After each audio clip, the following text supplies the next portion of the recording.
last night, 4th of July, we had 4 different type of fights. It was headlined by Cleveland's own Dilla Mason. He was having his world title on the line against another Ohio native, as in Albert Bell. Both undefeated. Somebody else got to go. And when I mean to tell you, that fight looked a lot different in the first 6 rounds than it did the last 6 rounds. We're going to get right into it, but make sure y'all hit that like, that subscribe, and ring that bell so y'all know every time I drop something. It's yours truly, Mr. Smack Like That, a.k.a. Tony C. So, like I said, TNT Sports / The Zone Boxing finally brought boxing to TNT. Thank y'all for that. I'm sure a lot of people who don't have The Zone that live in America was happy to be able to see it right on primetime cable television like back in the day. So, first off, we had Derek Scooter Davis, Mr. Shark Season. He was going against experienced Ramos. And Mr. Shark Season, I did think he was going to get Ramos out of there, but this was the first time that Scooter Davis had fought anybody that was of Ramos' stature with his southpaw and able to counterpunch. And that gave Davis problems. But the judges still saw that maybe because Davis was the aggressive person, pushing the pace of the fight mainly, he won a unanimous decision. The crowd didn't agree. But I definitely like Scooter Davis being humble and saying, think he boxed good, but he needs to go back to the drawing board, learn to cut the ring off faster, stuff like that. So he sees that there's stuff in his game he has to do. And like he said, he's only 23. The young guy is still sharking, doing his thing. Shout out to Headbangs of the whole DC and Mr. Scooter Davis getting that one. Shout out to Ramos for putting up a great effort in that fight. Then we move on to Mr. Tiger Johnson, another native of Ohio. He had a fight against a guy from Canada, and that was an undefeated fight. One was 16-0, the other one was 17-0. Once again, somebody got to go. And Tiger, he seemed like he dominated the fight, but his opponent definitely showed times where he was able to hit Tiger and make Tiger realize, yeah, I'm here too. And it wasn't the most exciting fight, but Tiger got the job done. And sometimes in boxing, we got to understand not every fight's going to be bomb, burning fireworks all the time. But Tiger won unanimous, and he was able to show y'all that he the real deal. I definitely see a world title fight contention coming to him, hopefully, very soon. The guy seems like he's durable. He's able to go against an undefeated fighter, a different type of fighter, and still dictate the fight and get the W. Shout out to Tiger Johnson and his whole team with Bomac and them. Let's get to the co-main event. Mr. Shoe York himself, Shoo Carrington, with his first world title defense. He won his world title in Madison Square Garden on the Shakur Stevenson card, if I'm not mistaken. But for the Brooklyn native to do it in New York, and now he gets to defend it in Ohio. And he was going against a guy that, like, I'm looking to win too. And let's get to this controversial. Was it a foul play, or did Shoo go down when the dude hit him on the back of his head? The commentators saying they don't think that should have been called a knockdown, and I believe it might have been Harvey Dark who was reffing that fight. They think he got it. He said it was a slip. There was no slip. If they were saying he should have either called a foul against the opponent of Shoo, or Shoo should have got called for a knockdown. He caught Shoo with a body shot. Then Shoo ducked his head and got caught in the back of his head with a punch and went down. Harvey Dark didn't call it a foul play, and he did not call it a knockdown.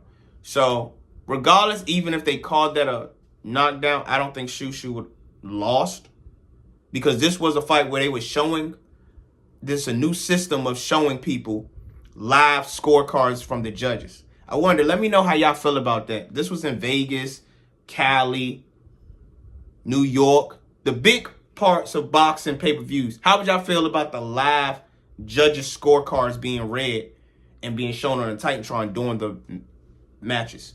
They did this in Ohio. So It seemed like Shushu knew he was up and he just cruised to his win after a while.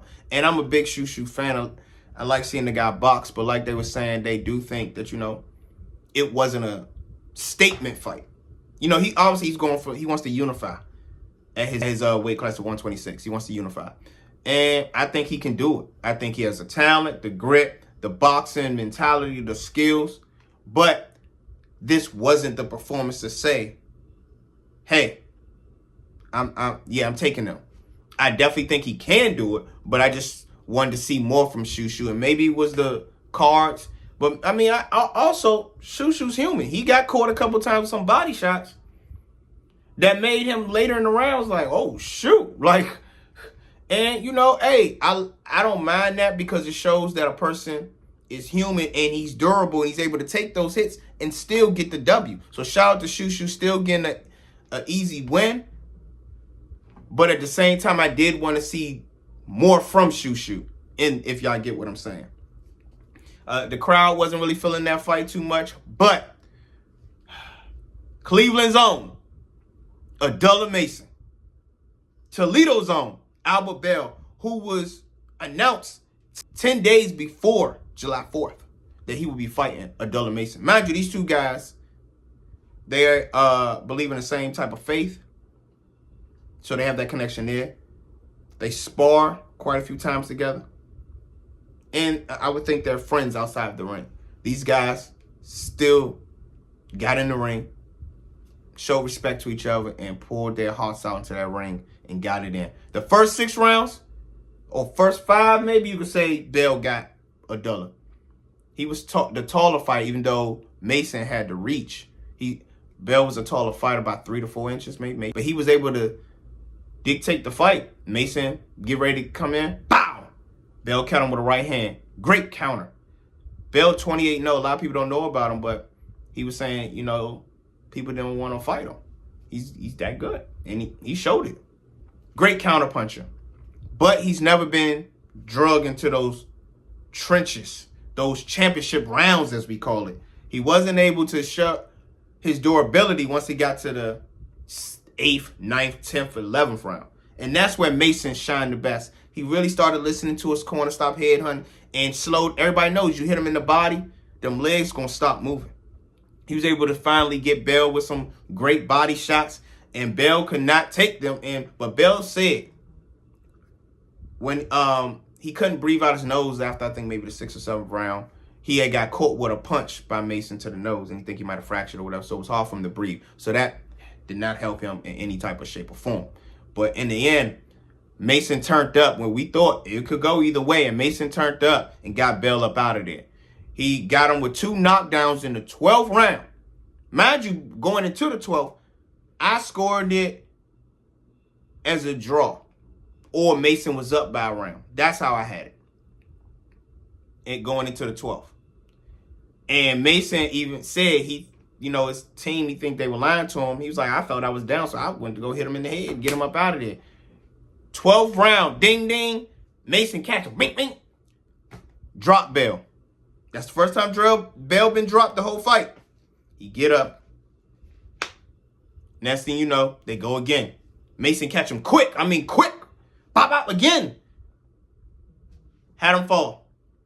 The ref looked at him and just waved it off. I don't think the ref should have waved it off like Bell said. He said, don't save me, save the bear. In that case, I don't think it was like an onslaught of just like the whole fight. He's been getting dogged. I don't think it was that type of situation. You always want a guy to be able to live, see his family and all that, and talk with all his cognizance and all that stuff. But I don't think that was that type of fight where it had to be stopped right then and there. I think he could have went out on his shield and then he just would have took the L. Because I definitely, after those 2 knockdowns, I had Mason winning. So, but much love to Mason putting on for his city and his state.